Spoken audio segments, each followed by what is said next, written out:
In this video, we're going to see how to use the TI calculator to calculate binomial probabilities.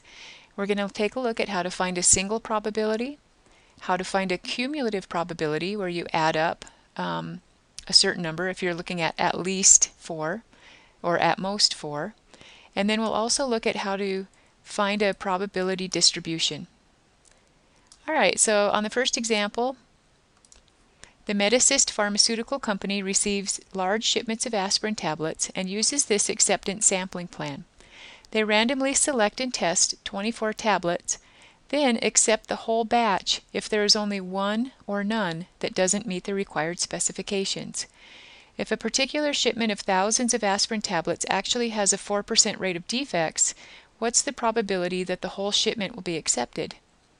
Alright, so to find a single probability, we can use a function called Binomial PDF on the calculator. Where this is, if you see variables key, above that is distributions. Click second. You turn it on, click second, variables, and it will have a list of distributions stored in the calculator. Arrow down until you find Binomial PDF. We'll also learn how to use CDF. So the way we enter this is we put in the total number of tablets that we're sampling. There are 24 in our sample. Comma is above the 7. Then we enter the probability that it's defective, and that's a 4% chance, so that's 0.04, comma. And then we take a look at the number we want to know with that probability. We want to know what's the probability that 0 are defective. So we type in a 0. Click enter. So there's a 37.54% chance that out of that sample of 24, none of them are defective. Now we're going to do the same thing for 1, because the sampling plan was you could either get 0 or 1 and they would still accept. So if you don't want to retype everything, you can hit second enter. It will retype your last line. And I'm going to select a 1 in here instead of a 0.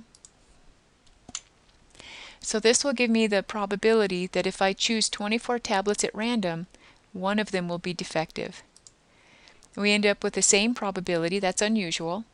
So in this example, if we add together the 0 and the 1, there's a 75.08% chance that we will accept the shipment. That means there's either going to be 0 or 1 tablet that's defective in there.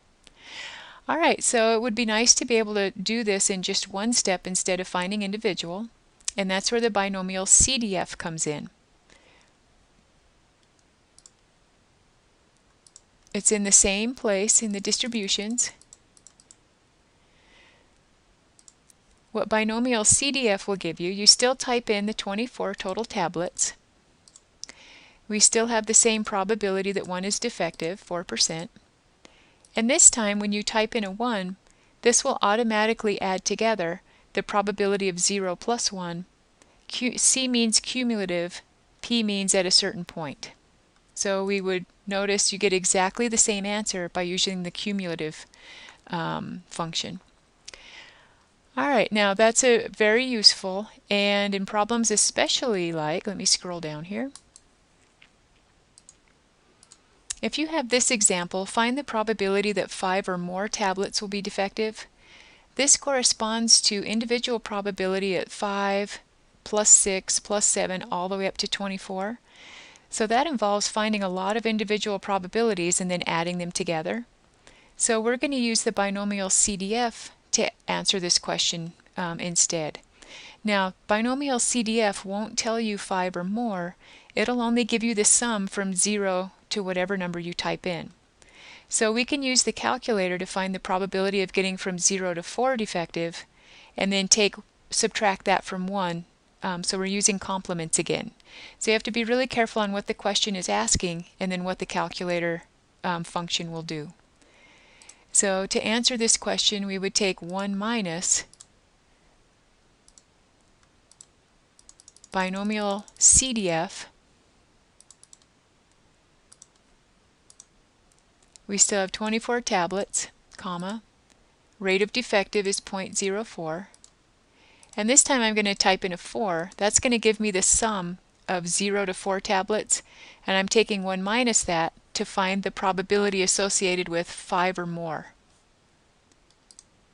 So we get a probability of 0.002299, so it's a very small probability that you would get 5 or more tablets defective out of that batch.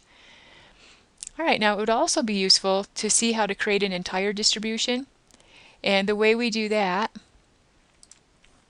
is we're going to use the binomial PDF function, and we're going to calculate a whole bunch of them all at once and store them in the lists in our calculator. So we're going to create the entire distribution for this problem, except we're going to use a sample of 10 just to keep our work down a little bit. And then we calculate the probability of each value from 0 to 10 and then arrange it in a table. So the first step is to go to list 1, hit Stat, Edit, and store, enter the numbers 0 through 10. These correspond to all the possible things that could happen for number of defective tablets. There could be none, there could be 1, etc., all the way up to the possibility there could be all 10 tablets defective. Okay, so scroll back up. We've got our numbers in our list 1 from 0 to 10. Hit second mode, that will quit. And now we're going to calculate the binomial PDF. We're starting with 10 tablets. We're going to use the same probability of defective, 4%. And now instead of typing in a value, we're going to tell the calculator to look in list 1. So list 1 is listed above the number 1, so hit second and then 1. And what this tells the calculator to do is it says go to list 1 and calculate all of those from 0 to 10. And then we need to store it. So there's a store key in list 2. List 2 is listed above the number 2. Okay, so we're calculating everything from 0 to 10 and we're storing it in list 2. Hit enter. The individual probabilities will show up here, but when you look in the lists, Stat Edit, it calculates the individual probability for each and stores it next to it in the list. So the probability of 2 defective tablets is 0.0519. The probability of 5 defective tablets is 2.1 times 10 to the negative 5. That means you would move your decimal point 5 places to the left, so you get 0.00002. So very low probabilities associated with choosing higher numbers of tablets. If you were to take the sum of list 2, you would get 1. So this creates the entire probability distribution. If you arrow down, you'll notice the higher you get, the lower the probability. This one's a 1 times 10 to the negative 14. So very low probability you would select 10 defective tablets out of that batch.